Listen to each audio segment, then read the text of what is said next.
if a professor had a class and they had a student who insisted on calling them a girl when they were male, or calling them queer or something, or I can think of way worse words, they would say, well, that's not a pronoun, that's a derogatory label that's just meant to degrade me.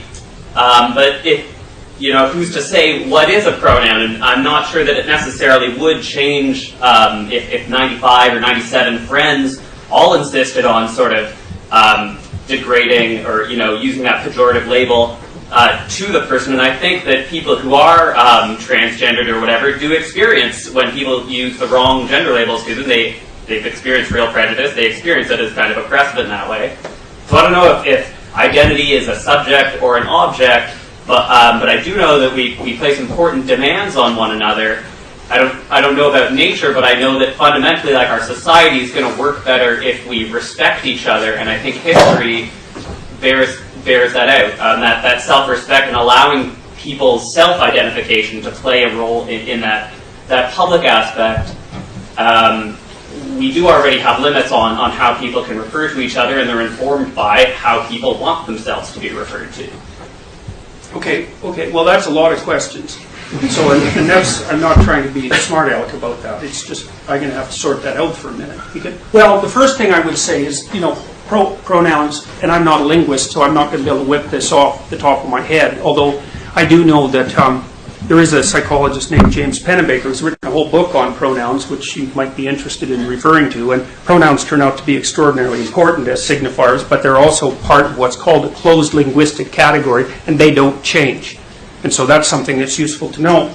But you also bring up the distinction, or the lack of distinction, or made a lack of distinction between adjectives and pronouns. And that's pretty interesting, because there's no real reason why, if you can't insist upon which pronoun I use to address you, you can't also insist on which adjective I use to address you.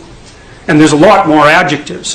And so that's, because I don't see, like, if you can choose your damn pronoun, why can't you choose your adjective? Adjectives are, the words you listed as pejorative were actually not pronouns, they were adjectives. And so you can object to them.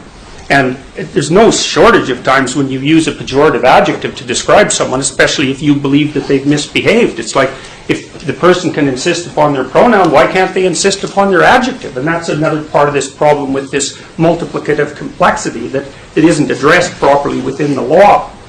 With regards to respect, you said, well, human civilization progresses a lot better if we respect one another, and I actually don't believe that at all. I believe that human civilization progresses and maintains itself when we respect people who've earned respect. You don't just respect everybody randomly. Well, what the hell use is respect if you just respect people randomly?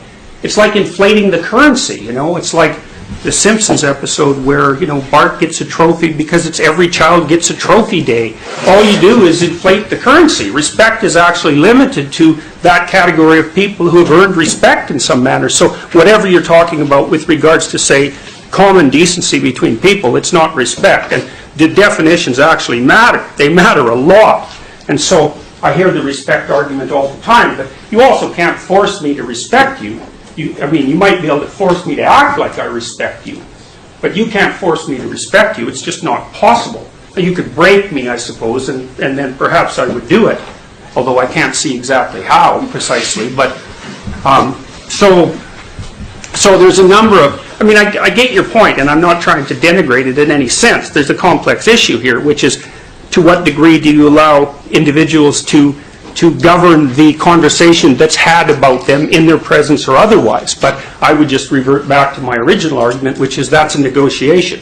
It's either a negotiation. You got 3 states. You can negotiate with someone. You can be their slave, or you can be their tyrant. And he's a contradiction. He's a walking contradiction. You can't pin that guy down, right? Like, what is he? Half Jewish, half English, gay, Catholic. Provocateur, Catholic, who loves black guys and who appeals to American Republicans. It's like, what are you going to say about somebody like that? It's like he's a trickster figure, archetypally speaking, and he's a provocateur and a comedian. And the funny thing about comedians, they're like jesters in the king's court. The jester was the only person who could tell the truth because he was beneath contempt. And that's the role that comedians and provocateurs play. They're poking and laughing and making fun. And, you know, Milo, Christ, he even dresses like a what do you call those, a harlequin. You know, he's a trickster, and trickster figures emerge in times of crisis, and they point out what no one wants to see, and they say things that no one will say. And you can say all the terrible things about him. He is a provocateur. He's an egomaniac. I don't think he's narcissistic, but because he has some real capacity for self-reflection. But and he's brave as can be. I mean. And he's unstoppable on his feet. He just amazes me. I've never seen anyone ever, I don't think, and I've met some pretty damn smart people, I've never seen anyone who can take on an onslaught of criticism and reverse it like he can. It's bloody amazing. But he is all those things you described. But, you know, the times call forth the speakers, and we've called forth Milo. And that, yeah, well, and that tells you what our times are. So Milo's been on my show, and he's supposed to come again soon. He's exactly the things that Jordan said. At times, he has an ability to depart from truth. He was speaking it right. So, for example, when he says things like, there is no such thing as lesbians. Well, I appreciate his provocateur nature, but... I thought that went without saying. There are going to be psychopathic predators. They're going to exist, and what has to happen is that people have to stop them because they won't stop themselves. And so I thought that was sort of implicit in the statement. Obviously, he shouldn't have done what he did. But you don't think that the culture in which he was operating, that there was particularly in his world, Hollywood? In his world and in many other worlds, that there was a culture of, you know, this guy's a powerful guy, he's the great silverback gorilla here, let him get on with it. Oh, I think that culture was everywhere in Hollywood, which is why I think Not it's just in actually Hollywood? quite... Well, Hollywood particularly. I mean, the casting couch idea has been around for a very long period of time. And I think that the Hollywood types who are all upset about this should look to their own devices with regards to the role they played in fostering the culture that managed that. So it sounds like the well, Hollywood itself, or the women, think, or who? No, Who's no, supposed the to entire sort of culture. say? We were talking about culture. Yes.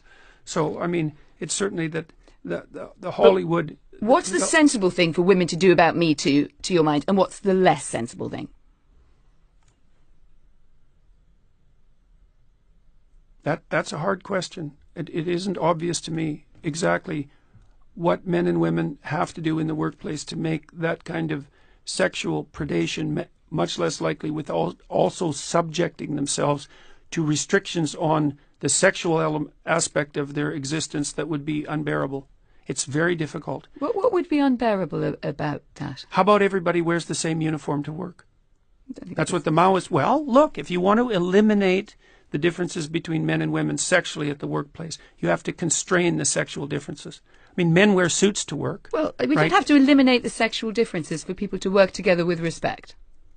You have to eliminate them to some degree. Why? I'm genuinely because you're puzzled.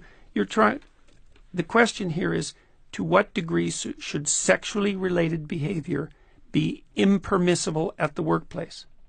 Well, it depends on how you define it. Should you be able to dress attractively? And if you can dress attractively, what do you mean by attractively exactly? Like precisely. I got into trouble. I mean, I hope I dressed nicely today. You look very well dressed to me, right? You're a man, I'm a woman. We're both nicely dressed. Now we're getting on with the interview.